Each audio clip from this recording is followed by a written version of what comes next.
I'm Amber. I'm Tony. And we are Tuned to the Moon. Oh, how good is that new little title? It's like a given reality TV show. I love it. And the little tunes. I love it. Thank you so much to Up Next for everything as always. But see our gorgeous set. Amazing. And those titles. Like, see, last week, can we just talk for 2 seconds about embarrass me? Tony trying to record that little bit, and you look so good. No, it doesn't. I can tell that She was honestly so mortified. Yeah, embarrassed. I'm like, bring out the Leo. No, not yet. Oh, this is bringing it out. Yeah, definitely pushing myself out of my comfort zone. But honestly, it looks so good. We can't thank Up Next enough because they are amazing. Yeah, it looks amazing. I honestly was like expecting it to be like Kim, Chloe, keeping up with the Kardashians. I'm loving it. It's like the Osbournes vibe, but obviously in a more Tuned to the Moon style, which I love. Definitely. So, anything spooky this week for you? Anything been happening? Well, I think it was last week, but we didn't do our little question because we had our lovely guests on. Which were amazing, by the way. So good. I'm obsessed with them and their page, the Scottish Ghost Company. We need more. The people want more. We want more. But on my way in, I think I was walking the dog first, thinking about, obviously, what we were going to be chatting about and stuff. And this, I took a photo to show you. I just forgot to show you. White feather, but like the chunkiest feather came flying down, like, that way it just floats right in front of you, like pure slow-mo. Proper take it as a sign. Yeah, and then I'm sure there was numbers and stuff on the way in as well, and I was like, this is going to be a good episode, which it was. So funny, since talking about the ghosty stuff with the Ghost Company, and when I was talking about being in the studio and work and like hearing the spirits. I see 111 and 222 everywhere, all the time now, and started to see 444 a lot as well this week. So I've that's what I showed you when we came in. Yeah, I know, how funny is that? But the spookiest thing that's happened to me this week, I think I voice noted you about it on Saturday. So basically, in my kitchen, like every time I'm in the kitchen, there's this bang on the back door, and it's properly like, it's like a thwack. It's like, right, like a bang. And it always happens when I'm in the kitchen, and I've always said like, oh, that must be like a little ghost, right? A little spirit of someone. Do you know me? Like, that's how I take it. Yeah. And, there's people in my life who are trying to be very practical, and they're like, well, that'll be the heat from the sun, and it's heating up the paint. And I'm like, no, it's every time I'm in, and it's a bang. So I was on my own in the house on Saturday. We were going to a wedding. My dog, my son, they were at my mum and dad's house. My partner was at work, so I was on my own. And it only happened when I was in the kitchen. It happened twice. So I went, right, I had my dress and everything on. I said, I'm taking this as a sign you're telling me I look nice for this wedding. But who is it? I just want to know. So I started speaking out loud. Is it Grandad? Is it Gran? Is it my Auntie Alison? And obviously no bang, right? So I'm like, I just want to know who it is. As I'm leaving the kitchen, bang again. I'm like, right, thank you. Tell me who you are. Just kind of having a wee laugh at myself. Yeah. Then went upstairs to get my ID. Who am I kidding?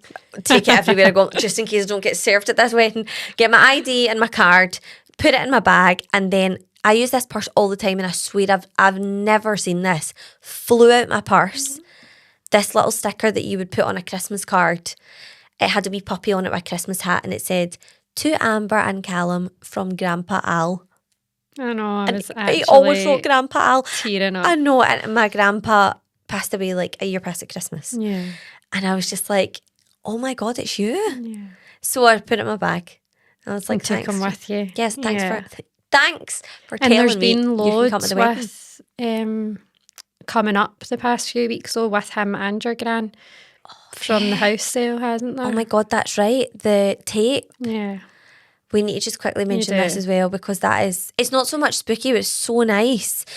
I actually heard my gran's voice for the first time in 18 years, and I could not stop crying. I was an emotional wreck. So we found this little cassette tape that said Sheila Livingstone, Radio Clyde, and that's obviously where I work at Radio Clyde. So I asked a lovely guy, Gavin Pearson, in my work, could you try and like rip off this audio? And he did it onto MP3. And my gran was an author. I know we've spoken about her before. And it was a 25-minute interview of my gran talking to Alex Dixon, who had an author show. 25 minutes. And as soon as I heard her voice, I was like sobbing. Tears. Callan came into the kitchen. I was making That's a chili. What I was laughing at there, if anybody thought I was laughing at anything else. And he came into the kitchen and he was like that. How strong are the onions? Snot everything down my face. Aww. And I'm like, that's my gran's voice. And he was just like, he doesn't really deal with emotions very well. Yeah. He was like, I genuinely thought it was the onions. See you later. See you later. I'm away at work. I was like, thanks. But it was so nice. So we've just sold their house, so that a lot of that's been coming up, which is synchronicities with that. Very comforting. I'm like, what's the chances? After 18 years, we've found this tape now. And it was recorded in the studio I work in. But that's the part I seen your TikTok and I was like... That is the room that I stand in every night. Literally there. It's also maybe another reason I've always been drawn to that place. Yeah. So nice stories from me. Yeah. And today I think we wanted to talk about something that kind of ties in with, well, all that we believe. We wanted to chat a bit about expectations of being a spiritual person. I think, Tony, you probably find, I don't know, do you find yourself under pressure from these expectations a lot in your field of work? I feel like I definitely did. Like I used to. I think now, and it's probably the only reason why we can do this episode and I can talk about it, is because I've seen that actually that's all probably more like spiritual aesthetic than being spiritual. Interesting. Yeah, because I think a lot of people at the start of their journey would maybe have a different view. Absolutely. But probably there are a lot of people that are like you and have done this work for a long time and now totally understand what you're meaning. So we're kind of diving into the expectations of, if you are, because I know a lot of people who listen to this podcast are wanting to try and get into connecting with spirit or being more in tune with themselves. And I know I did this when I first started. I actually think I started being interested through, aside from my mum visiting psychics when she was younger, I was kind of interested first of all through the moon and through crystals myself. So I thought like I needed to keep up with routines. And I know that, again, just from my own experience, I was reading, Googling, what should I be doing when the moon's at this phase? What should I be doing with this crystal? What crystal should I take on a car journey? And it actually kind of defeats the purpose because it gets overwhelming. Yeah, it becomes a chore, I think, a lot of... I'm so glad you said that. The stuff that... And when I just always say when something becomes heavy, it's no longer in alignment. So it's that you shouldn't be doing it anymore. But like you said, there will be people listening who don't agree with this, and I'm glad, because I'm not saying that these things are not things we should necessarily be doing. There's got to be a stepping stone for everything. Like if I hadn't done these things, I wouldn't be sitting here now with these beliefs. Does that make sense? Yeah. So I've got a list, but when we go through the list, the Virgo in me, when we go through that, it's not like I've done most of it on it, and I still do some things. I still believe some of the things. It's not that they're wrong. It's just that highlighting, we don't maybe need to be doing it if we don't want to, or we don't feel like it's right. Crystals. I've got some of my crystals here. These are actually some of my favourite ones. I love these ones that have like the rock. Yeah, it's the raw one, attached in the raw crystal. Yeah, love these. These used to be out. This was in the dressing room. I used to keep, I think this was the dressing room as well, or my bedroom next to my salt lamp. This was in the living room. And I used to keep this in my purse. You imagine how much didn't close.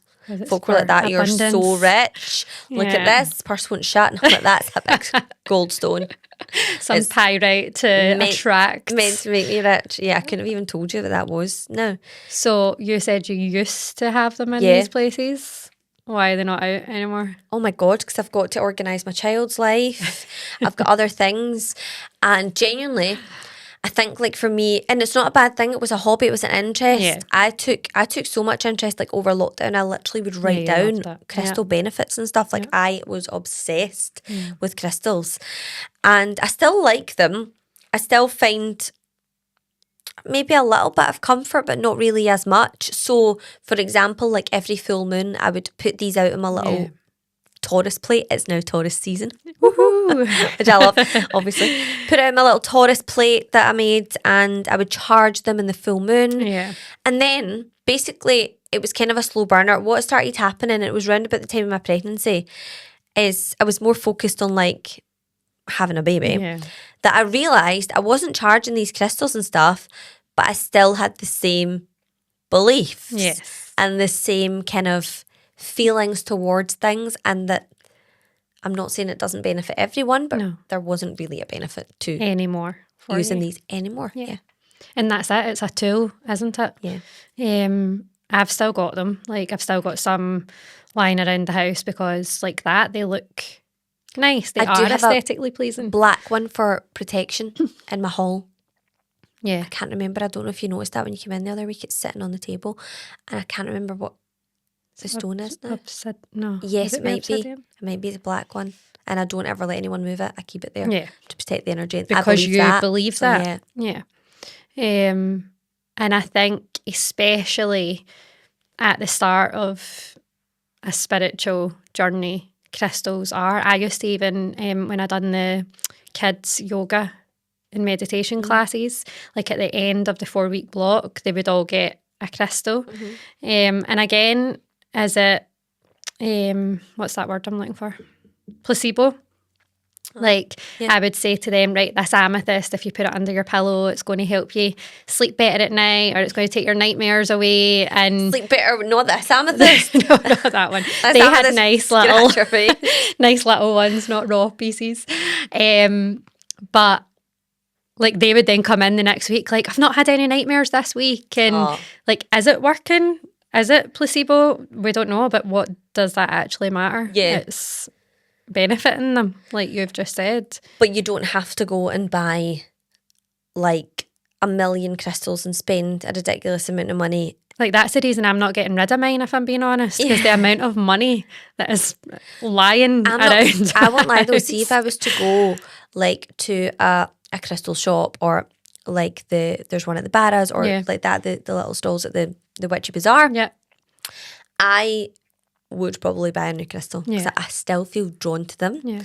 But that's the important thing. I would only buy one that I felt like really drawn to. Yeah. I really like that particular one, and not so much researching what should I have to try and have more abundance. What should I have to try and connect?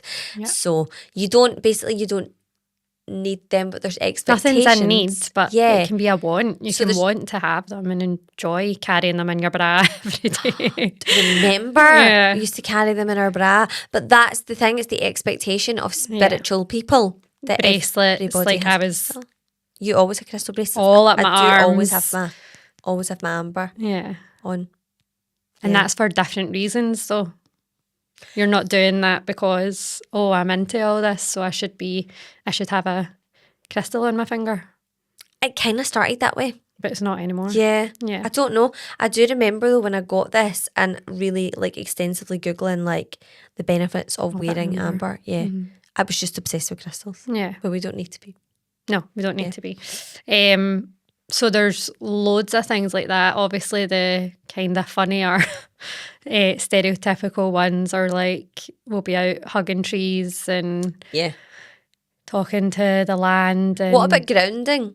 So I do, like, I'm out walking and sitting by trees, but I remember at the start actually being like, I should be out in the forest every day, like not just like if I'm going round Drumpelli or something. I can't just be going round the loch. I need to be in amongst the trees, and I need to be stopping and touching them and talking to the fairies and all this. Right. Like, but and people do that. People, like, that is everything to people. So I'm not saying that you don't do it, but only do it if it feels right, not because it's an expectation, because you're on this path now.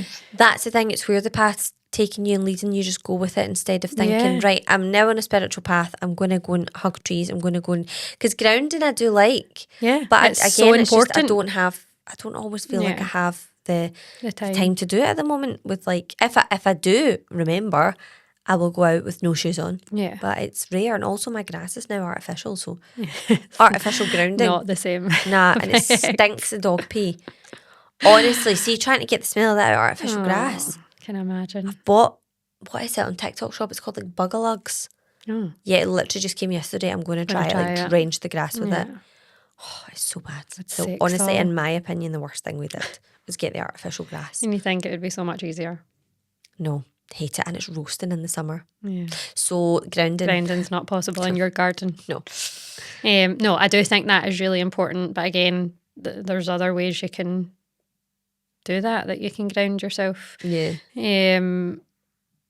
Again, like cold water dipping became a huge thing at that point anyway. Yeah. For me, that obviously has its own benefits and a like mental. It's meant to be so good for inflammation as well. Capacity that it has its things, but I feel like everyone who was into this kind of stuff was then like, oh, I'm going to go into the water. Yeah. Like my body did not handle that well at all. Like I done it. I bought one of the. Did you? Stole Hub. What did you do with it? Baths, and it's still somewhere. You should just try it again. No, it's the cold, which I've done. Like my body goes into shock every time, which is probably normal for the freezing cold. But it's the breathing, isn't I don't handle cold well. And then one of my sessions, or it might have been a past life regression, I can't remember, took me to my life in Atlantis. Wow. When the floods came, and I have pure trauma with water. Like I don't like swimming or anything like that. So during that, that sounds pure woo-woo and all, but during that session, you're not going to be listening to this podcast if you don't believe it. Yeah, during that, I realised, this is why the water is like a no-go for me, because there's still fear around that from that, and shock from that life when the floods happened. That is so interesting. Because I've got a bit of that with water. I really don't like swimming, especially in like open water, but I do feel drawn to the cold water therapy. Yeah. I've only done it 3 times. Each time I hated it but loved it in equal measures. No, I never got the buzz after the breath. And I got the buzz after it, and my whole body felt tingly, and it was weird. It was like my body insulated itself under the water eventually. Yeah. First time I did it was with Leanne Osborne from All Eyes on Me. Yeah. She was like, just do it, just breathe. And I'm like, I can't. She's like, breathe. And I did hate it, but then I ended up thinking this feels amazing, and after it was lovely. But not so drawn to that. I've gone again, but I would quite like to. I think I just like the outdoor aspect of it though. Yeah. Because I was okay in it. It was when I come out, like my body goes into shock with not actually the cold. Get yourself in the a water. hot tub, do the Soul Hub, and then do the hot tub. Into that. But that is, you're right, another expectation. You think, I'm going to get into this and I'm going to do that, and then it takes up your whole life trying to do everything, doesn't it? Meditation as well, which we've spoke about before. That was a huge, that was drilled into me even from mentors, and I'm glad it was, because it definitely propelled me on this path of doing 40 minutes every day. But I now see there's so many ways to meditate. I've said it a million times. It's just about sitting with yourself and connecting with yourself, which you can be doing when you're swimming, when you're running. It doesn't need to be sitting in silence or listening to a 40-minute guided meditation. But again, there's benefits to everything. It's just what feels right to you. I was doing all these things because I thought I had to, not because I actually wanted to. Yeah. And it was that routine, like you're saying, that it then became a chore. And that's not benefiting me if I'm sitting for 40 minutes feeling heavy because I'm sitting here doing this instead of doing whatever else I could have been doing or wanted to be doing. You can keep going with your usual life and still be into all the woo-woo and the spiritual stuff. What about see things like caffeine? You're giving up. Yeah. You did. Ta-da. You went through a phase of no caffeine. You always loved a Red Bull, and I love a Red Bull. So was that an expectation? Did you feel pressure? So much. I was actually, Graham and here was laughing at me earlier because I said I'm deliberately bringing that in from the car. Normally, especially at spiritual events, like if I was on like a training course or a circle or anything, I would hide that. Like, I would hide the fact that I'd be drinking it like before I went in. Why is that? Is it because it's like artificial energy? It's just seen as like, you don't do that kind of thing. You shouldn't be drinking caffeine. You shouldn't be, this is not everybody, but this is a lot of the community, eating meat. Everything should be organic. You shouldn't be having dairy. Like, most people, some people on the path are nutritionists as well. So again, that will be why they know that these things are... But that's their path. Yeah, are maybe not great for your body. But that's the only thing I do. I don't smoke. I very rarely drink. I did stop drinking completely when I started this. Now I'll have a drink if I'm out and want to have a drink. What's that? Like, what's the expectation in particularly, you know, communities that you work in and work with? The relationship with alcohol, is that really quite often seen as a no-go? Like... Did you feel pressure? I think it's more about, well, one, what you're putting into your body. Because if you were... what comes out, like your ego and stuff. Yep. Yeah. But then the second thing is that it's like you're then not in control. You're kind of going into your subconscious. Are you then tapping into those darker energies that are within you? Is the ego going to come up more? I hate, to be fair, I don't like that about drinking. I don't like being out of control. Yeah. Well, that's why I didn't. I like being tipsy. Yeah, that's the difference. I enjoy being tipsy. Yeah. And when I'm tipsy, I know that I'm tipsy. Yeah. And I then either go to Red Bull or water. Yeah. Because Red Bull, if I'm at like a wedding or something, I need to be dancing all night. Yeah. I'll go and have a Red Bull. But then that's a really good point, because that is then, it shows your connection to yourself has actually become a lot stronger, that you are now aware of when you become tipsy. If I could tell my 18-year-old self that, I mean, I wish I bloody could. Yeah, but that's the difference. She did not know when to stop. No. So for me, being spiritual is none of this stuff. Like, everything is spiritual. We are spiritual beings in a human body. Yeah. So everything we do essentially can be classed as spiritual. Mm-hmm. If you... it's totally gone what I was going to say, so maybe I'm not meant to be saying it. I love that thought. If you lose your train of thought, you're just like, I wasn't meant to say that, actually. I'm obviously not meant to be saying whatever it was, because that just totally disappeared from my mind there. I'm going to start using totally out. Instead of saying, oh, my train of thought's away, I'll be like, just wasn't meant to be. Wasn't meant to tell you that there. Imagine that happened to me like on air though, in the middle of talking. Just sorry, I wasn't meant to say this. Mind blank. Could also just be mind fog. Let's be fair, I'm getting older. Timelines. Yeah, could be somewhere else right now. But for you being spiritual, or for me being spiritual, Andrew, I think you're the same. It's about having a stronger connection to yourself. It's about being compassionate with yourself and others, not being judgmental of yourself or others, building that awareness, having that connection with your spiritual self, which, when we're talking about stuff, is that one that's locked away in your heart, that you're not allowing out because of all the darker stuff and the trauma and the wounds, the suppressed emotions. So for me, all this stuff has led to me having a better connection with myself, which now I don't feel I need all these tools anymore. There's still sometimes I'll go and get my cards. But that's really it. That's for you, something that you do work with. Yeah. Your cards. Or like the other night I was torn between a decision and it was stressing me out, like my jaw, everything, so tense, so frustrated. And I was like, my book was on the shelf and I'm like, go and open that, and the message obviously related, and I was like, right, okay, it's fine. Whereas I don't do that every day anymore like I used to. That's another thing, is like the reading or the journaling, pulling cards. I remember at one point, like in lockdown, trying to do that, follow the moon cycle, do my crystals, read up on, you know, what I should be doing and what I should be eating. Yoga every day, trying to do that's on my list. Pull cards. My list. There was a lot and it did become overwhelming. Then when I actually stopped it, I felt better. Yeah. Yeah. Herbal tea. I love a wee herbal tea. I do love a herbal tea. But I hated them in the beginning. And did you just drink them? And I just drank them because that's what you felt you had to do. Do you That's know what another everybody one? was doing. Another one that I did that, being honest, didn't really benefit me. Yeah. Was the Reiki course. Ah, yeah. Okay. I kind of did that because I felt like I should. Yeah. I don't get me wrong, I enjoyed it at the time and on the day, and I enjoyed it. Yeah. But I kind of left knowing I wasn't really going to use it.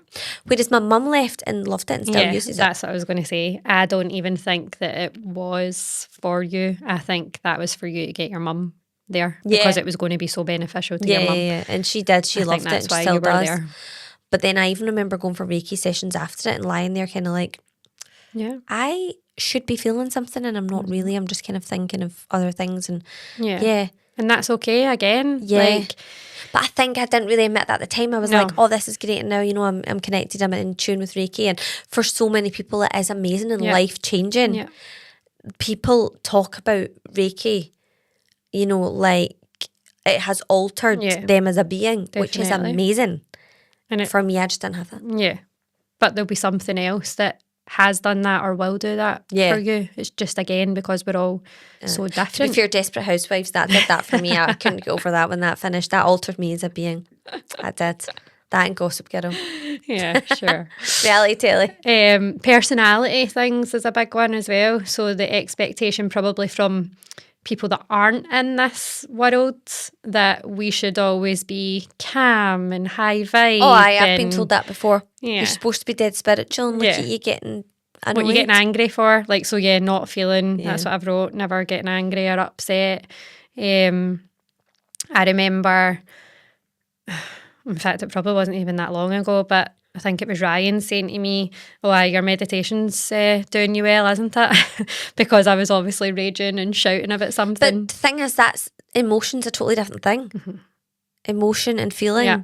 But they're comparing that to, like we've said before, probably a monk that's sitting in a monastery who is nice and calm and at one with themselves and has none of this daily outside world going on around about them. They've dedicated their life to it. That's all they're doing. I loved visiting the monks in Thailand. Yeah. Although, do you know, interestingly, when I was teaching in a monk school, now I don't want to, I might get this fact slightly wrong, but I'm sure in Chiang Mai where I was teaching, the boys it was compulsory, they had to do a year or two or a few years at a monk school. Before a certain age, they had to do it. So a lot of these, they were like young teens. And I think a lot of them didn't want to particularly be practicing monks, but had to go to the monk school. Yeah. But like, see the calm that I got from the teachers who were monks. Like, it was such a nice vibe. Energy. But it was the kids were just like kids. They were wild. Yeah. Some of them had iPhones like hidden in their robes. Oh, really? Like, and they thought my accent was hilarious. So there's like a bunch of monks somewhere in Thailand who learned a whole imitating you in Glaswegian. Yeah, they were saying like farmer, teacher. I was teaching them occupations. So funny. But the sense of calm that came from the practicing monks was, that was amazing. And I thought that you don't get angry. You must never get annoyed. And that will also be a part of... because the more you connect with yourself, the more you heal the traumas, there's nothing there for it to land on anymore. So that's the ultimate goal. Do you feel that with yourself, though, that you're a lot more tolerant of... No. Sometimes. Tony is calm, apart from if it's school holidays. Apart from if it's children of her own. She has related. 3 children at home, off school. I'm calm most of the time, apart from in my house. Yeah. That's allowed. I think, but again, that's one of the biggest things I'm working on is anger, suppressed anger. So that is what's going to be coming out right now until there's none of that in there. From past lives or just from this life? Every life. It's the good girl, isn't it? Like it wasn't good to be angry in this life when you were younger. Not ladylike, it's not... You don't shout, you don't... I just didn't be angry. I would just bypass anger and go to the sadness. I'd just be crying Oh no, I was always threatened with the bad girls bus. The bad girls home. I don't That's think I actually, was. thanks for that, Mum. That was trauma. I was like always throwing tantrums. Yeah. I was but there was just typical tantrums. But that's what she would say. There's the bad girls bus coming. But I was like too scared to do that. Had to be good. Oh, that's sad. Couldn't show that. So that's why the anger comes out so much now. But for me, that's a massive progression. And because you're showing this, because I'm showing it. So that's what I shout back at Ryan when he's telling me I should be being nice and zen. I'm like, no, this is healing. And what did he think of that though? Like, see, when you first kind of started on this journey, or well, you must have always been slightly interested, but when you more started getting towards like your mediumship and past life and everything that your healings, your guidance, everything that you do now, how did he take that journey and the change in you? Because I imagine there was a lot of changes at the start. Yeah, I think there still is, to be honest. I don't think I'm... You met him young, didn't you? So you must be a totally different person. 16, so... and I always think that, actually. I'm like, he is just the exact same. Just the exact same wee guy. That's a pain in the arse, but he's calmed, he's zened a wee bit, which I say is the stuff I'm doing helps that, of course. No, I'll give him credit for that himself. He's done some work on himself. Amazing. But I think I'm totally different. And I think you are anyway, like you grow and you change, but this stuff definitely. And he's always been really supportive, I think, because he had the encounters himself with that's right, we spoke about that last week. He saw your gran. Yeah, and even before that, it was always Ryan that would wake up in the middle of the night seeing spirit in the room. I wouldn't be able to see it, but he would. He is so in tune. Yeah, so I think... He could be a guest. Yeah, he'd be like that. I don't know what she's talking about. She's talking shite.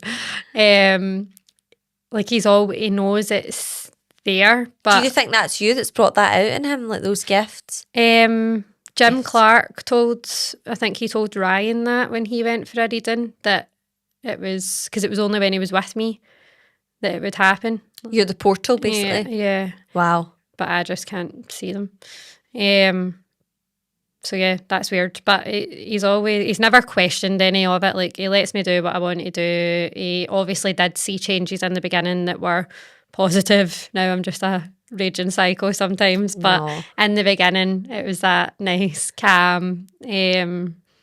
But I'd say he's into it without him knowing that he's into it. Yeah. But basically, if you also are into it and want to start getting more into it, then you don't have to have all of these. Like, basically just let go of the expectations. Do what feels good for you. Yeah. Because you don't... I think that's what you're scared of, is people saying, like, why are you still feeling like anger? Because it's an emotion. You know, why are you not sitting rubbing a crystal every day? Because I've got 5 kids and a job. Like, you can still be interested. And even just like listening to this is like showing an interest, engaging with us and stuff. Yeah. You don't actually have to go out and... There's loads of ways. Give up your whole lifestyle. Yeah. Because you've been there, done that, and you still have your beliefs. And I do think, again, it's important for me to say, if I probably hadn't done a lot of that stuff, would I even be sitting here right now? I don't know. So even though... You also used to always, I'm remembering because it's like Blue Peter, I'm like, it's right here. You used to always cleanse, and I just sat them here because they were sitting there. Oh, yeah, incense. Palo Santo. They do smell really good. I stopped burning them when Oban started climbing and things, but I'll get back to burning them at some point. Just more that I like the smell, but it's also a comfort. Yeah. But I used to think I had to burn sage. I hated the smell of sage. And I always thought it smelled like stuffing at Christmas or something, didn't it? Well, that's sage and onion, isn't it? It is. I just thought my house smells like a big bit of stuffing. Yeah, you were and I'm like, it there. I actually smelled better when I was burning a nice candle. Yeah.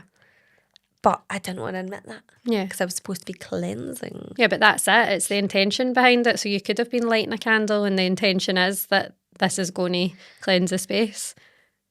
There you go. You basically just do what feels good. Yeah.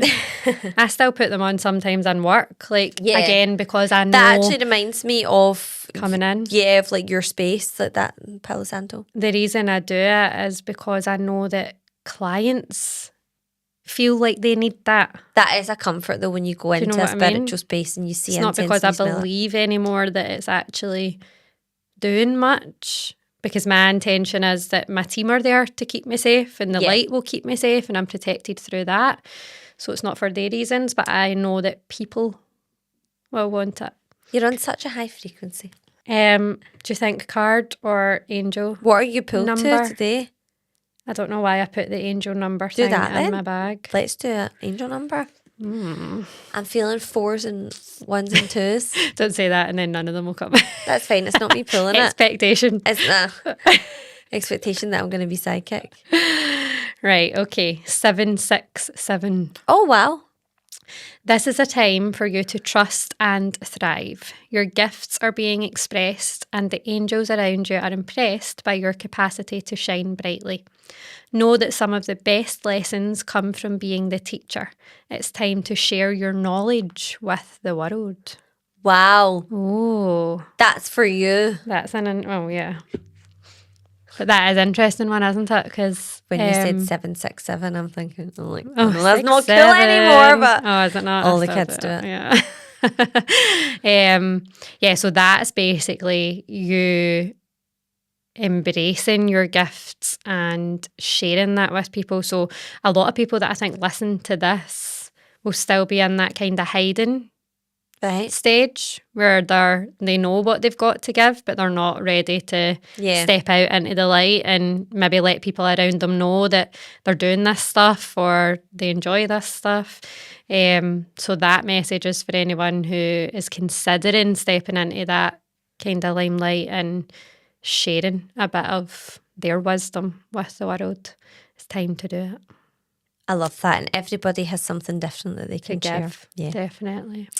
Thank you. And as always, you can find us at Tune to the Moon Pod, TikTok, Instagram, and there are some really good clips on there from previous pods as well, and card pulls. Yeah. And hopefully we'll get some more really interesting people and guests to talk to as well. So I always feel like I say this, but if there is a subject or somebody that you think we should chat to, I've had a few people reaching out, which is exciting, but if there's anybody else or anything, then please don't hesitate, just slide in the DMs, pick it up, and just basically, like your angel number saying, spread the word, share your light. Share your light. Thank you so much for listening.